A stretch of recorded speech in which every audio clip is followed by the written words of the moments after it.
As time continues to pass, there's many stories that are lost in the history of the NBA.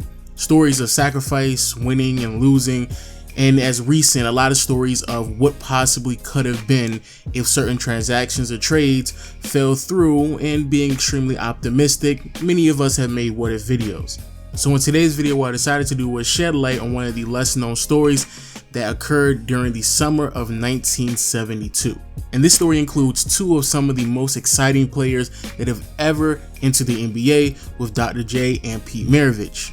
And the possibility is, what if Julius Erving played with the Atlanta Hawks? Like I stated earlier, this is something that many of you all may not be aware of, so let me give you some backstory before we actually get into the meat and potatoes of the story itself. Prior to the summer of 1972, Julius Erving entered the ABA as a Virginia Squire. In his rookie year, Dr. J would go on to average 27 points, grab nearly 16 rebounds while shooting nearly 50% from the field. It was extremely obvious from the beginning of his career that Dr. J would go on to be one of the greatest basketball players of all time, and crazy enough, that sentiment is still shared to this day. But this is where the problems start to unfold. Because while playing in the ABA was indeed a different experience from the NBA, many players within the league were trying to find their way out because teams were not properly accommodating their players. And even though, yes, Dr. J went on to be one of the more marquee players in the ABA, he was still vastly underpaid regardless of how productive he was on the court. Because of his lack of compensation, Dr. J, along with his agent, decided to approach the Virginia Squires and request to be compensated correctly, and unfortunately, due to conflict of interest, neither sides could come to an agreement. Due to the disagreement, Dr. J decided to take matters in his own hands, leave the ABA, and sign a contract with the Atlanta Hawks. Now, there was two problems with this signing. One, Dr. J and the Atlanta Hawks secretively signed this contract, so no one knew about this. And two, a huge reason why they decided to secretly sign the contract is because Dr. J was still under contract with the Virginia Squires. Actually, he was still playing postseason games with the organization as well. But as they kept it under wraps, Dr. J, along with the Atlanta Hawks, came to an agreement that after the postseason had transpired, that Dr. J would thus become a Hawk, and his time with the Virginia Squires would come to an end. Now, this is where things get extremely interesting. As we can clearly tell, Dr. J was a phenomenal athlete, posting up numbers that are just ridiculous, such as grabbing 16 rebounds as a small forward. But his talents joining with the Atlanta Hawks is what really was going to push everything over the top. Because heading into the 72-73 season, the Atlanta Hawks had a roster that was really talented. Featured great players such as Walt Bellamy, who was a Hall of Famer, and even towards the tail end of his career, he was consistently averaging double-doubles and always one of the league leaders in rebounds per game. Lou Hudson, who is one of the more overlooked players throughout NBA history, but during this time period, he was a consistent 25-point scorer. And then we have the great Pete Maravich. I'm pretty sure we already know who Pete Maravich is, the flashy, exciting, electrifying player that he is. One of the very few players who was able to push the culture ahead, especially due to his passing and handling abilities. And to make things even more impressive, Lou Hudson was only 28 years old in his prime, consistently selected to be an all-star. And then when it comes to Pete Maravich, he was only in his third year in the NBA. So if Dr. J was able to join this team and compete with some of these players, I'm pretty sure we will all suspect some remarkable numbers from everyone on the roster. And to many people's surprises, you probably didn't know they actually played a few preseason games with one another, and boy was it spectacular. During one preseason game against the Kentucky Colonels, Dr. J will go on to post 28 points along with grab 18 rebounds as he led the Atlanta Hawks over the Colonels with a final score of 112-109. Then on another outing, Julius Erving grabbed 10 rebounds while scoring 32 points on 14 of 15 shooting. Just amazing. But what's even more amazing is that he didn't even lead the Atlanta Hawks in scoring that outing. That was Lou Hudson with a 33-point performance. So as you clearly can tell, both Lou Hudson and Julius Erving could easily dominate when it comes to scoring in. And for people out there who are worried about Pete Maravich and where exactly he fits in out of all of this, don't you dare worry. Even though, yes, Pete Maravich was a scorer during his time in the NBA, and yes, some of Pete Maravich's scoring performances were extremely gaudy, at the end of the day though, Pete Maravich was a passer, a facilitator, and he minded very little if his scoring numbers went down a bit, especially if he had the opportunity to play with a great player like Dr. J. But if you don't believe me, this is what the man himself said during his time playing with Dr. J within those few preseason games. Julius was one of the most creative players that I've ever played with. It was so easy playing with him. I think during that time my average was about 14 or 15 assists per game. I just come down the court, his eyes would see mine, and I knew that he was going to the hoop. I just throw a little rainbow up there and it'll be history because no one could get up like Dr. J.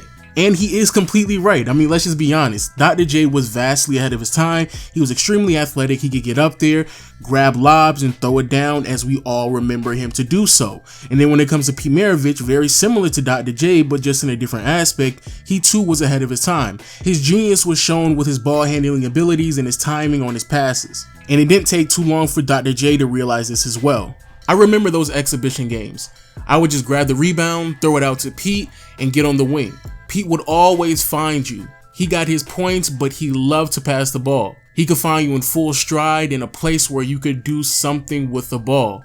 That was a measure of his greatness. And in other interviews, Dr. J will go on to heavily praise Pete Maravich and his genius, saying that Pete Maravich was the best playmaker that I played with or against.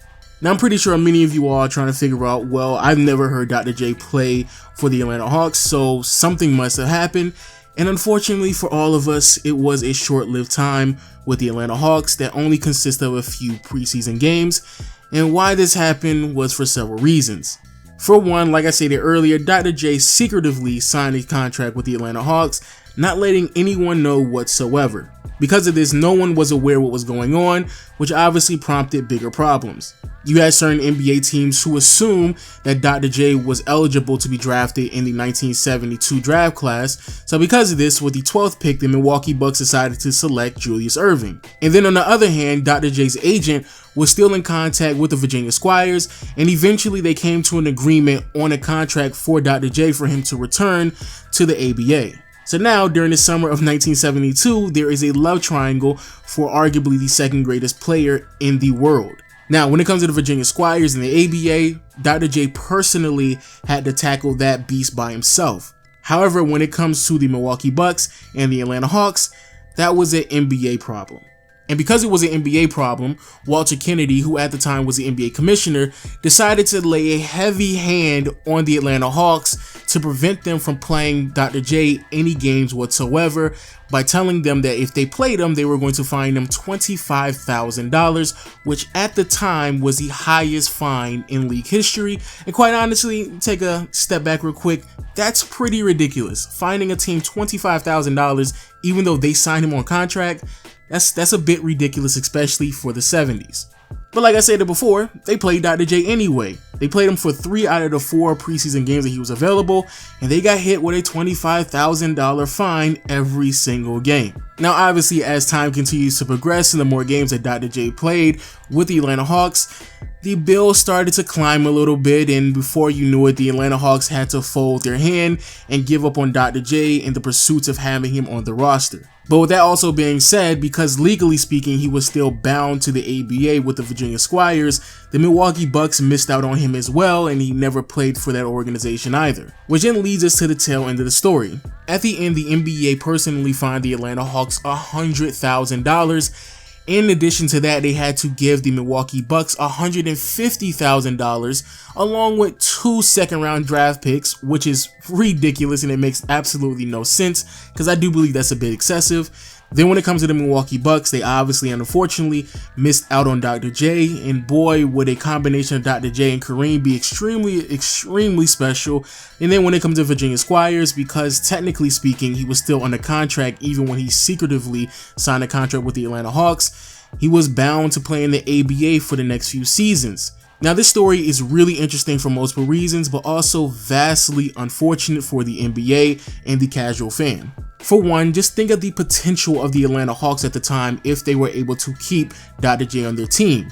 The next season, Dr. J will go on to lead the ABA in scoring, averaging nearly 32 points a game while grabbing 12 rebounds, 4 assists, 2.5 steals, along with nearly 2 blocks.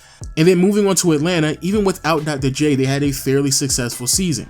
Lou Hudson finished that year averaging 27 points along with grabbing 6 rebounds. Pete Maravich nearly duplicated that scoring output along with averaging 7 assists a game. And Walt Bellamy was still fairly consistent, scoring 16 points along with grabbing 13 rebounds, which at that time was good enough to finish top 10 in the NBA. But aside from the personal statistical achievements, the team itself was fairly successful and would finish that season winning 46 games.